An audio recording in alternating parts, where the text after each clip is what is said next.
hear that? Yeah, that's been going on for a while. But yeah, it was to allow developers to hire their own engineer. It didn't pass, but it's sitting out there. As far as the review process, so it Yes, doesn't go that's through correct. county review. I do know that there's a lot of stuff going through legislative right now trying to take power away from the county when it comes to development. Like I said, we contributed to one of the lobbyists from the county side. I did submit some paperwork letting them know why that would not be in favor of the community. When the county reviews stuff like that, we're looking out for the public, the community. It's a different point of view when the developer pays for their own people and approves their own The business. senator is very persistent, and I'm going to tell you, he's going to do it again until he may get his way this time. He may get the vote. So I just want to be aware of that. Yeah, I've been aware, I've been made aware, and we can't tell people what to do on their property, but when it's going to be ultimately the county's responsibility. When we take on the roads, that's, part of the stuff that I submitted in our essay, in the essay that I submitted to the lobbyists, letting them know, this ultimately becomes the community's problem. When it's our tax dollars, when it's us to maintain the roads, then this is why we need some kind of oversight on it. I agree. Thank you, ma'am. Thank you. Agenda item number 14, we have Jim Stewart, our county sheriff, discuss take action on renewing Lynn's Lock and approval of contract and leases council's opinion. You've looked at this, right? No, I haven't. Oh, I know Teresa did, if you want to look at that real She quick. did, that's fine.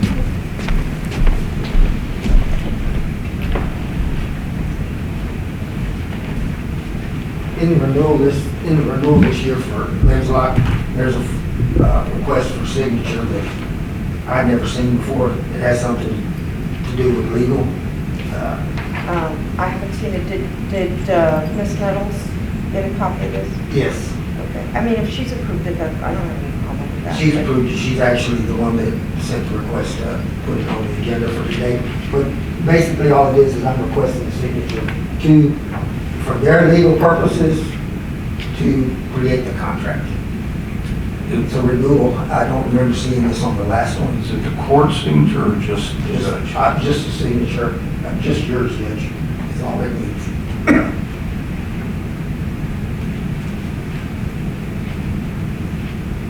But it has something to do with the legal terminology on the leasing, lessor, part of the contract.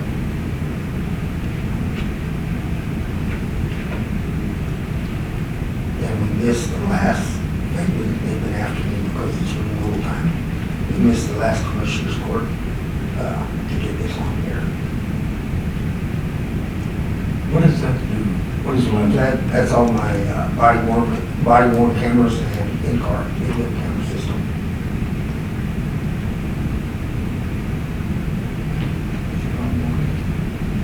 I guess. I mean, I don't really know. I can contact Ms. Nettles real quickly if you'd like me to make sure. I guess this is an extension of a lease Yes, for the for the equipment. We leased equipment, all the the equipment. lens lock. Yes, And this is correspondence, it would be correspondence from the county asking that just some acknowledgements about the lease and the agreement. So if she's approved it, I don't have any problem with that. I personally don't know. All right, court, I'll entertain a motion on agenda item number 14. I'll make a motion to approve renewing the Lynn's Lock contract and approval of the lessee's council's opinion form. I couldn't hear what your motion was, sir. Okay, I said I make a motion to approve the Lynn's Lock contract and approve the lessee's council's opinion form. Second. Motion made by Commissioner Martin, seconded by Commissioner Aiken. Any other discussion on agenda item number 14? Is there any cost to this, or is this just the same thing we've been carrying? it's the same thing we've been carrying. It's just an additional request they have. Any other discussion? It's already in your budget. Yes. I'll call for the vote. All those in favor say aye. Aye. All those against, nay. Ayes have it, motion passes. All right, Sheriff, stay on deck. You have your Sheriff's Office monthly report. I do not have it with me this time, we'll have it in the next commissioner's report. Okay, sir. Thank you. Agenda item number 16, we have Dawn Pelazic, Barnett County Tax Assessor Collector, and her collection monthly report. Y'all have it in there. Take a look at that. Agenda item number 17, we have Ms. Christina Booth, County Treasurer, to discuss take action on County Treasurer's financial report.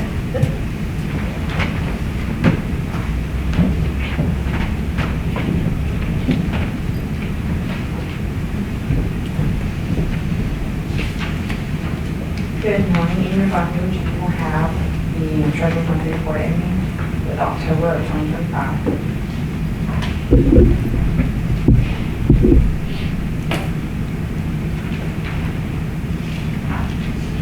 As usual, the report follows with our checking accounts, beginning balance, any debits, credits that we did have in August. It's just with the ending balance as of August 31st. And then our CDs as well.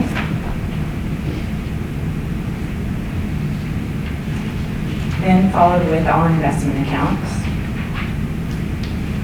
Those accounts, of course, are taxable and tax class.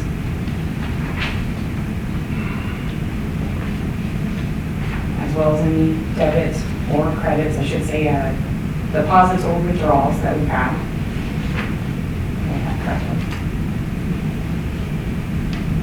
Then followed with any of our outstanding debts, which for the month of August, nothing changed. I did report that in July for one of our payments for VOKF. That was paid a little earlier. And then followed up with, again, what's called the Treasurer's Monthly Report that lists all the funds and any debits or credits that are taking place in that fund for just the month of August.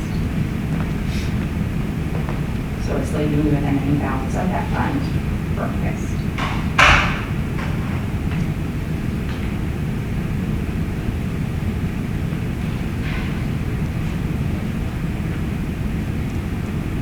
Any questions? You will notice, and I will report that for next month for my quarterly investments, but you'll notice that the interest rate is still staying in that higher 4 as a project. 4.5 would be the idea, but we have 4.3 on second. Commissioners, I'll entertain a motion on agenda item number 17. I'll make a motion to approve the August treasurer's report. Second. Motion made by Commissioner Martin, seconded by Commissioner Aiken. Is there any other discussion regarding this agenda item? Here none, I'll call for the vote. All those in favor say aye. Aye. All those against, nay. Ayes have it, motion passes. Thank you, ma'am. Thank you. I see that Ms. Botiford's not here for agenda item presentation of payroll and personnel changes. I can read them all for her. Okay, in your report, you had Fred Medina was hired as a maintenance tech for the maintenance department, making $13.93 an hour or $39,359.20 annually, effective September 11, 2025. Emily Brashears was hired as a corrections officer for the sheriff's department, making $20.53 an hour or $44,843.12 annually, effective today, September 22nd, 2025. Sarah Cox was hired as a dispatcher for the sheriff's department, making $20.92 an hour or $43,498.40 annually, effective today, September 22nd, 2025.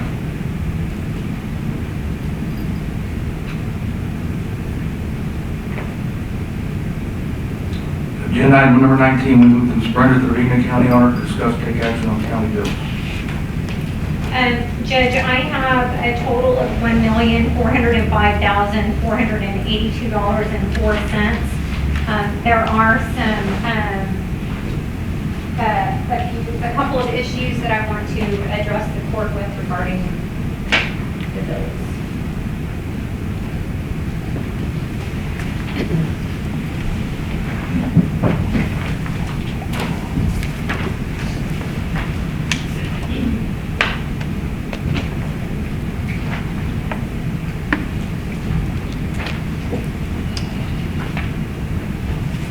Judge and Commissioners, I have a few issues I just wanted to bring to the court's attention for some direction on how you would like to proceed. The first item is we received a notice of a lien filed against Wilson County for non-payment by Broadus Construction, who is the general contractor for the Emergency Operations Center. Their subcontractor is Applied Thermal Solutions, K&R Mechanical Services. According to the lien, it shows that the month that the work was done and materials were furnished for which payment was requested was May of 2025, and the amount is $5,842. I did show this to our county attorney's office, Ms. Haran, and asked what the best course of action for this is. We received this certified mail last week on Thursday. The reason I bring it to your attention is because there is an invoice in those bills that you've received in the amount of, I believe, of $424,000. I believe it's on the page for the EOC Fund 1605 payment to Broadus. And so I would like the court's direction on whether or not we move forward with providing that payment to Broadus, or if you want me to hold that payment until we determine the status of this notice of lien that was filed. So to be clear, we've already paid Broadus for that, and Broadus didn't make the payment? What is that? So, according to the EOC contract, we have been making payments as Broadus will send us, I don't know, Amanda, is Broadus quarterly or just when they reach a certain point in the schedule of the contract, they provide us invoices that are reviewed by Cindy Stafford, who's our emergency management director.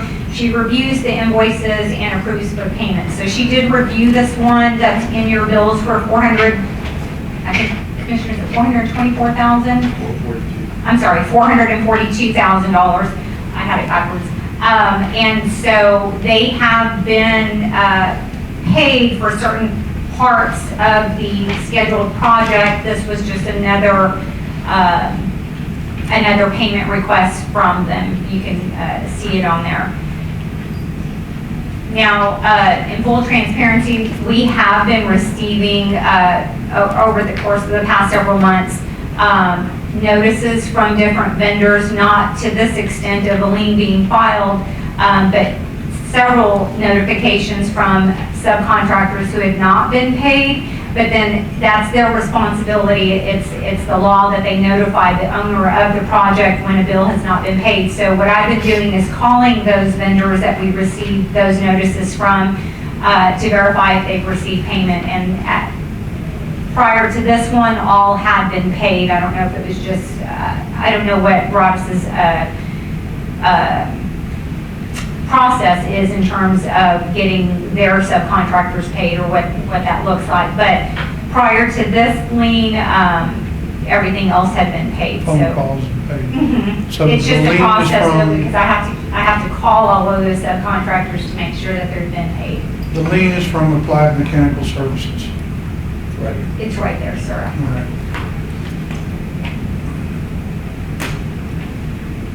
If I may, it seems to be somewhat the practice that payment is usually delayed, the payment is usually delayed or they float the invoice, and that's why we get the notice and Broadus ends up paying.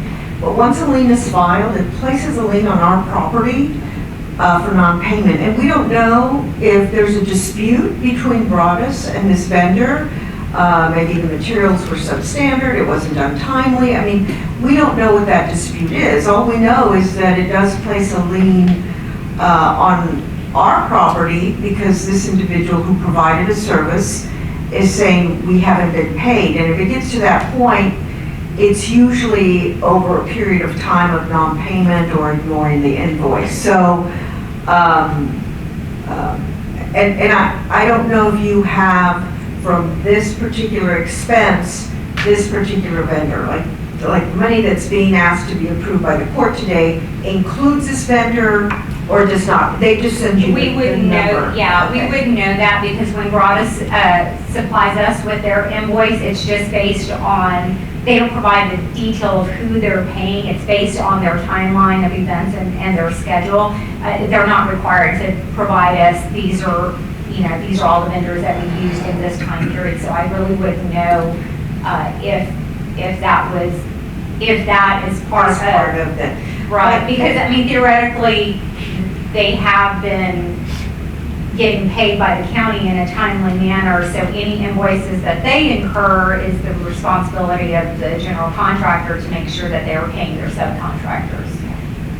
And I believe this came recently, like today, or this just? I believe I got it on Thursday. Okay, so it's fairly recent. The court Yeah, it has. says it's dated 9/15, I believe. Okay, the court has a couple of options. One is to go ahead and pay Broadus what's listed, and then try to see how they're gonna resolve this, because there's still more payments that will be made to Broadus. Or the court can approve the amount less this amount, to be sure that this amount, the $5,842, I believe, will be paid by Broadus within a specific time, or the county's going to withhold that amount to make sure that the lien holder is paid.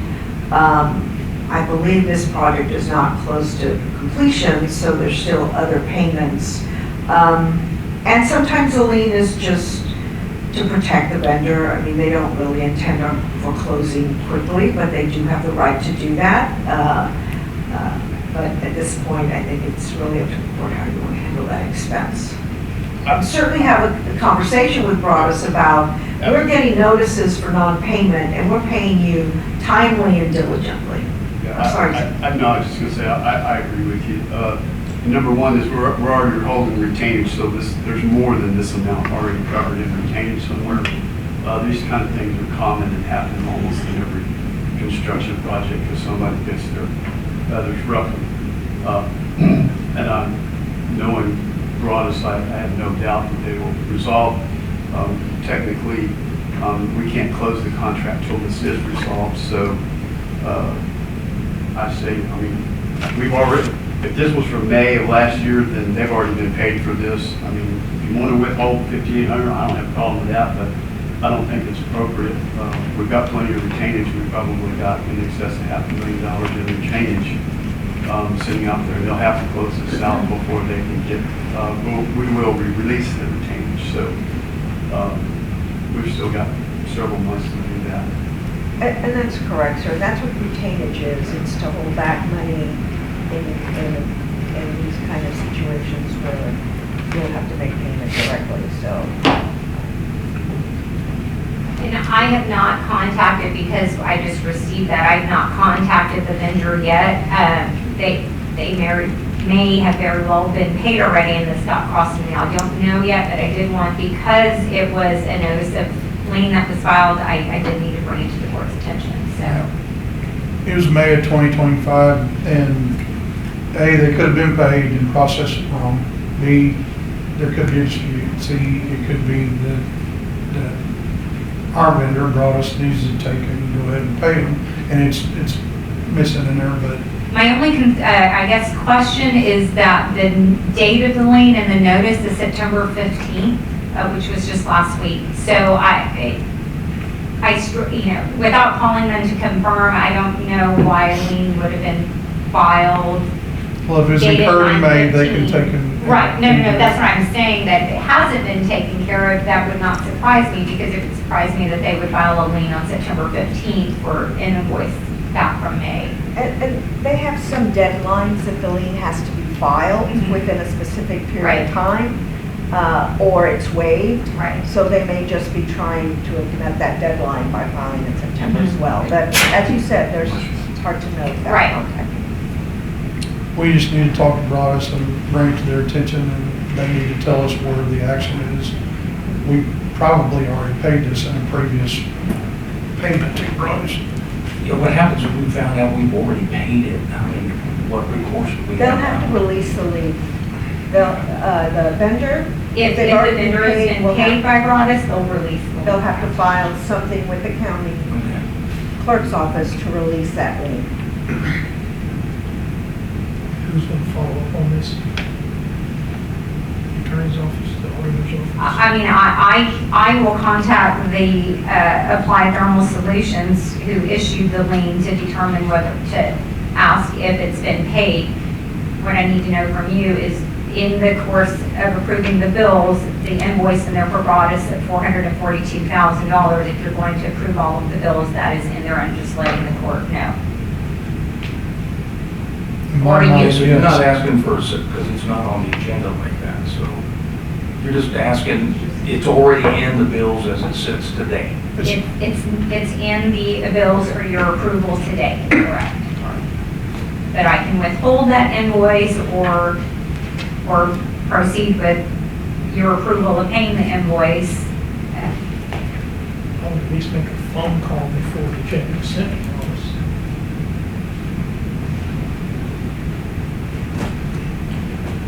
Okay, so I'll entertain a motion to accept the bills. Wait, no, I'm not done. Sorry, you're not done. Okay, all right. Okay, so that's one item. The second item, I just wanted to update the court, on August the 25th court date. You approved the bills pending, one of them was, pending review of the invoice from RDO, equipment for the purchase of a piece of equipment. And I advised the court that I was waiting to receive an updated invoice with the buy board contract number on there. If you remember, Commissioner Martin was absent that day, so he couldn't speak to it. But Commissioner Perdilla advised the court after Commissioner Aiken asked what piece of equipment it was. And I believe Commissioner Perdilla responded that it was a used piece of equipment that he and Commissioner Martin had gone to look at. So on that day, I requested for an updated invoice to reflect the buy board contract number because the purchase was over $50,000. So since then, as recent as last week of Monday, I finally received an updated invoice from RDO, from the Josh Barrett is our salesman there at RDO. He did send me an updated invoice. The invoice though references a contract number with HGA Buy Purchasing Cooperative, which I wasn't familiar with, but he did send me the information stating that Wilson County was a member of that purchasing co-op. So I contacted that purchasing co-op to get information. I was excited to see that we had another avenue for purchasing co-op without having to go out for bid. I went through the research, found the original interlocal agreement. That interlocal agreement between HGA Buy and Wilson County was actually signed back in the 90s when Judge Schnabel was here. But it is a perpetual agreement. There is no cost to the county to be a member of that. But it is very similar to Buy Board, Texas Smart Buy, where they have multiple contracts on there that allow the counties, municipalities to review it. So in the course of all of that, RDO did send me the price, the contract number, and the price list for that piece of equipment, which is, and I don't know if I'm saying this right, but Sakai, S-A-K-A-I. And so when I reviewed the contract list, that particular piece of equipment in a used form was not listed on there. So I pulled in our county attorney's office because I wanted to make sure before we submitted payment, because you had me hold payment until we reviewed that. So I did get with Ms. Ferron. She did all of her research. That invoice still has not been paid. If it's, correct me if I'm wrong, Commissioner Martin, but we've already taken ownership of that piece of equipment. They delivered it. Right. And then that's what they typically do, is deliver this in the invoice. Right, and so we have not paid for that. If you remember, I believe the cost was $85,000 some change. Yeah. So I have been working with the county attorney's office on what do we do at this point, because HGA Buy has very specific steps that must be followed when you're utilizing their purchasing co-op. Commissioner Martin, myself, I mean, we wouldn't have known that, but our concern was with RDO, when Commissioner Martin sent Amanda the request for the purchase order, the quote from RDO listed it as a new piece of equipment. And so typically when we have new equipment that's being requested or purchased by RDO, we automatically know that RDO is on the buy board. So a purchase order was created and sent to them. And then it wasn't until after the fact that we received confirmation from Josh Durrett at RDO that this was a used piece of equipment. And then Ms. Huron confirmed that it wasn't part of the approved list of items from the HGAC board, or buying purchasing co-op. So I wanted to give you that update because I need some direction on whether or not we are, I did email Commissioner Martin and Evelyn last week, just letting them know that I would hold off on payments until further direction. Ms. Huron had some We have a options. meeting after court to discuss what's the best course of action. I'm not sure if it's fixable. I thought we met the terms. Unfortunately, RDO is kind of bad about their quotes. Sometimes they always put new, everything's new. And that's my bad for not seeing that when they submitted it. But anyway, we're going to meet after court to figure out what the best course of action. So I still recommend not to pay that. And it's not on the bills anyway, so. Correct. It was on, and Commissioner Martin, just so for your knowledge, it was on an approved pending on that August 25th bill. So, but I pulled it after court to hold it until this got resolved. So I just wanted to make sure, give you guys an update on that. If I may, just a point of clarification on this for the future, is that the purchase order said it was a new item, and it turned out to be a used item. So the purchase order needs to exactly match the item. But the concern was that it was a used item. I contacted the buy board, I contacted their administration because they have contracts and they have the vendors and they have all the equipment. And it is a great resource because it does provide for easy access to some equipment without having to go out and bid the purchase of some of this. But for future clarification, used items are not approved unless they do not have a title and it carries the same warranty as a new item. So in essence, it's really a demo because if they're used, they usually have a title that's already been issued and has previous owners. So please be careful that when you are looking at equipment like this and they're saying used, it has to be so that there is no title and they are offering the same warranty as a new item, just for future reference when you're looking at equipment like this. Yeah, and that's where the confusion, that's where the confusion started, was he quoted me two pieces of equipment. He quoted me a new one and a used one, and the used one was certainly, it was a great deal, less than half of what the new one was. And so, that was the quote that provided them to give the PO, but I think when he typed up the quote, he forgot to change new to used, because that equipment is not titled, so that part of it doesn't enter into it, and it is used. So I think we can rectify this. If we can't, I'll give it back to him. I'll buy something else. That's not a problem. We'll make sure we do all this right. So. And I think it's really just an issue with the buy board because they go out and they seek vendors and they have to go through all these qualifications to provide these new items to governmental entities throughout the country. And when you have one vendor that says, oh, well, I can give it to you used at a much lower price, they're really getting around the buy board and their qualifications. So that's why they are very picky about, no, these are new items that we are representing are available at a reasonable cost. Now, they can offer discounts on that new item, but they do have to be, they can only be used under those conditions. So just so you know. What was the total amount? It's like It was 83,000. Okay. It was on 80. So did the 100K take effect on the 1st of October? Is that? No. No, it took effect September 1. So but September this 1. purchase But this was prior to that. Okay. So if you canceled the sale, No, we haven't done anything yet. Because they delivered it, then they submitted the invoice, and that's currently where the question came up.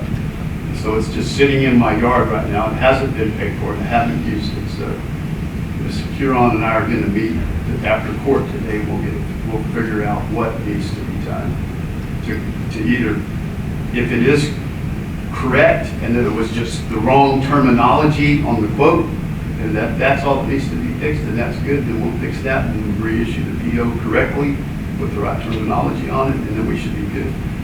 If not, if it's not fixable because it doesn't meet the terms that they've decided were established for this buy, then I'll turn it back to them and I'll buy something else. Okay, and then the last item that I wanted to bring to your attention, which some of them are included in there, I have met with Judge Jared Shaw, JP1, on August the 29th. Amanda from my office notified Judge Shaw of being over budget in some of their line items because she had received some invoices to be paid. Ms. Bravo copied me on that email. So on September 4th, I did all the research, provided a spreadsheet to Judge Shaw, which I've given you a copy of that. That spreadsheet that I just gave you is actually updated as of last week, Friday. Basically, in a nutshell, Judge Shaw has, by those pending invoices, if we were to enter those pending invoices, he will exceed his overall bottom line budget by that amount, which is the $1,718.57, and that's as of September 15th. I did break it down for Judge Shaw. He and I and his chief clerk and Amanda met on Friday. I gave him a copy of his general ledger report detailing all of the purchases since October 1 through present. One of my biggest concerns is the usage of the county credit card for $624.10 for a conference that was attended by one of his employees. That we have to pay that because that is on the county-wide bills, which are included in those bills for you to review. Again, I had to pull in our county attorney's office to determine, because there is local government code citing that an elected official cannot exceed their overall budget. And so I got with our county attorney's office for some guidance on what do we do. She did provide what can and cannot be done. I do have all of those invoices here that have not been paid, and so my question to legal was, is the county held liable? Do we have to pay these right now? Does Judge Shaw pay for them out of pocket? Like, what do we do? So I just wanted to let you know what the response was from our county attorney's office, and this is the email that I can also send to you, though. But she did notice,